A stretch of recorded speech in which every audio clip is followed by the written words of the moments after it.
Has anyone else noticed, maybe it's just my experience, but I've noticed that when women are together, they like to talk shit about other people, but not so much in private, versus guys, from what I've witnessed, like, they talk more shit solo, but like online in a forum. So like physically they're solo, but in their free time they're like going psychotic into the little drama forums and stuff, like the bodybuilding forums.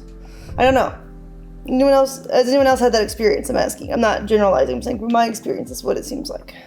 People are gonna fall, wow, Coach Greg, you're back. We miss the old Coach Greg. And so it's hard for me to be the 48-year-old old man that's still preaching fitness when they say, we love the old Coach Greg, the jacked muscle freak. And I have to fight the urges not to use steroids every single day. Because I know I would look better, I know I would feel better, but I'm like, it's not healthy, and so I have to say no. I get what you mean about the dopamine reward thing, because for me, I have a similar situation, but kind of in the opposite way. Every time I start slimming down, I start getting the, what are you doing? Why are you losing weight? Because I am in that large guy space. So it's like, it's very funny how much on both sides, outward opinions just like really, really just make what we do hard. I know that when I am doing more cardio and like I'm a big hiker and biker, and sometimes in the summer I'll slim down, but then all of a sudden I'll get a ton of comments from people just being like, we liked you heavier, we liked you this. I'll have clients that'll stop using me because I've gotten too small. And so you're kind of seeking that dopamine, that approval, also that career boost. You get stuck in this loop of doing things that you know aren't good for yourself. That's probably because for him, back to the prompt, he carries his weight well. Oh, I mean, and when he has clothing on, when he's overweight, he looks jacked more than fat. They're not shredded. Well, again, we're talking about the purpose of abusing your body. Yeah. I'd have more respect for the bodybuilders. My point. Yeah, well, okay. And I think society would in large as well, which is why bodybuilders that like a Ronnie Coleman, etc. Though he is disabled now, etc. He's a legend and he's going to go down in history. Yeah, but I actually thought that was a good question. Like what a great film director who's like very overweight and like just totally poured into their craft. Like. Is there respect for someone like that? Well, that's great because he's able to do something exceptional, right? And he's able to diversify himself from the general masses, right? But he's like not the fittest guy. When they meet him, that he's a like famous a George director, Lucas, he's right? very prominent. But they're dedicated there's exceptional people that are fat in done. certain regards. But we're talking about body abuse here. I'm just saying in general, I would have far more respect for the professional bodybuilder than like Peter Jackson versus making multiple like award-winning films. Lord of the Rings, right? But some guy like taking PEDs is better than two different things. Sorry. No, sorry. I'm legitimately curious. Yeah. You have guy using PEDs on one side trying to do stuff, and then you do have like Peter Jackson, Lord of the Rings, multi-Academy Award winner. That's why I was very explicit to say I'm talking about the fat influencers. Yeah, so like I'm talking in that context. Like if you're gonna have abuse of your body on two different ends, right? One extreme is a bodybuilder, the other is a fat influencer. I think me and most of society would have far more respect for the I think he's gonna respect a hardworking billionaire. I understand that, but I also think that like if someone's abusing themselves in any way, there should be some empathy and like rather than just being like you're a better abuser to yourself than that person. Fitness culture can be toxic. Agree or step forward? Every culture can be toxic. Here we all are again. Hey, if it's a culture, it can be toxic. 100%. There's a lot of people involved. You can perpetuate so many themes that are so unhealthy. Like there's so many images online. Like I can't think of a single culture, a single community of people who like a certain thing and then say it can't be toxic. Christianity can't be toxic. Modeling can be toxic. Fitness can be toxic. League of Legends can be toxic. Equestrian can be toxic. Gymnastics can be toxic. Dancing can be toxic. It's like people can be toxic. Great. Posting like the best lighting with a pump. That is the societal norm of like what's good, and it even like affects me because I'll see people and I'm like, oh, I look like garbage compared to that. I think that right now it's like there's a lot of misinformation. Even non-profit charities can be like toxic. How to get fit, how to stay in shape, and a lot of people are monetizing it. These like crazy fad diets, like you can't eat certain things. Carbs are bad. Fruit has sugar in it, so it's gonna make you fat. So like now food is almost being weaponized.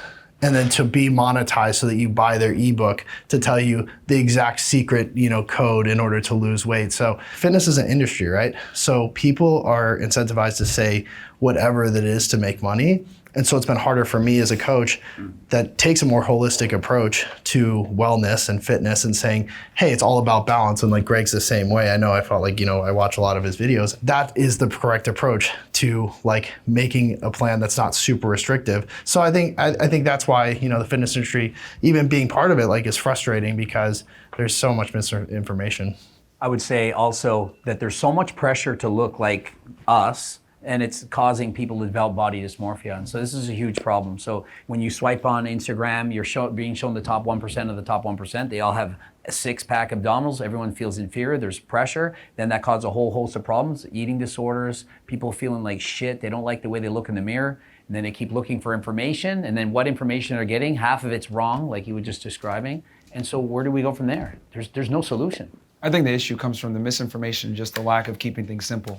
But we like to have fad diets, go paleo, go vegan, go whatever it may be. And it's like, the reality is the best diet is the one that you can adhere to. And I think we need to let people understand that fitness is a lot more sustainable and easier than people think it is, Discord which is why I open. make fun of fat people so much, because it really is simple and it comes down to numbers and tracking your calories and being disciplined and going to the gym. This is why I have no sympathy for fat people, because it really is simple. But that right there is what keeps guys like us out of getting into fitness. Shouldn't it do the opposite though? No, no one How wants to come? be told they're a piece If of I was shit. being Like, made fun of all the time for being short, I'd wear shoe lifts to be taller. Let me explain this. Like, shaming rarely works, and I'll bring this back to somebody I follow, and I appreciate their content. He's a guy named Alex Hormozi, and he does a value equation. And on the top side of that equation, you have the perceived value of whatever you're trying to achieve, plus the perceived chance of success. So how likely are you to, achieve said result? Yeah. So the thing is, though, that I think people get confused. They think shaming somebody into being better will work. I don't think shaming can work.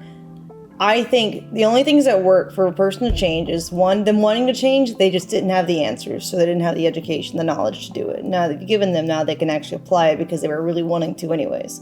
Or two, a consequence they're trying to avoid.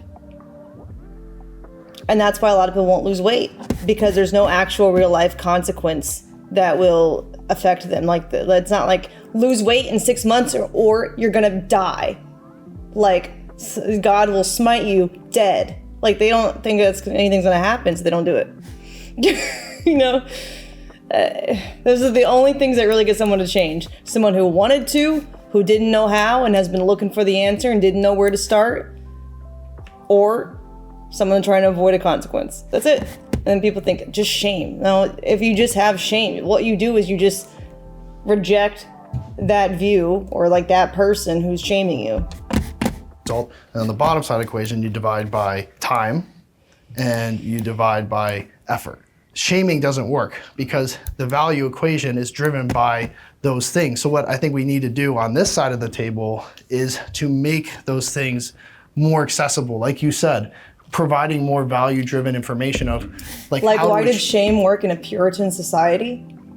Oh, because there was a consequence that would happen associated with the shame of doing an activity, like the Scarlet Letter,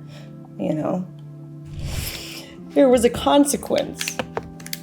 If you fucked up, you were penalized, usually physically, or outcasted from society and left with like a lack of options. You literally could not participate in certain things. Being fat and not losing weight, not going to the gym, they're not going to take away your rights. You know what I mean? They're not going to throw you in jail. Achieve a calorie deficit in a more sustainable way. How do you make it so it's not so much time? Because so many people waste time, let's say, doing so much excess cardio where strength training should be the main component. Yeah. So that's why I think, adding value and decreasing time and decreasing the amount of effort is going to give you guys so much more emphasis or ability to achieve the result and more motivation to achieve said result. Kind of like with kids, when you're disciplining a kid, you have to follow through with the consequence. If they don't listen, they get grounded, they get their toys taken away, things like that. Then they learn and they change because they want to avoid the bad thing. Like that's how people operate. It's how animals operate too. There has to be like a reason for them to change, not just because, oh no, like if you tell a dog, if you just say no to a dog, but like you don't take away the toy or take away like the thing that they're doing or like have a consequence, and they're probably not gonna learn. Like if Princess was digging in the yard and I was just like, no, she'd probably go back to doing it. You're like, I didn't go over there and like put her in a kennel or anything, you know? It's like, interesting.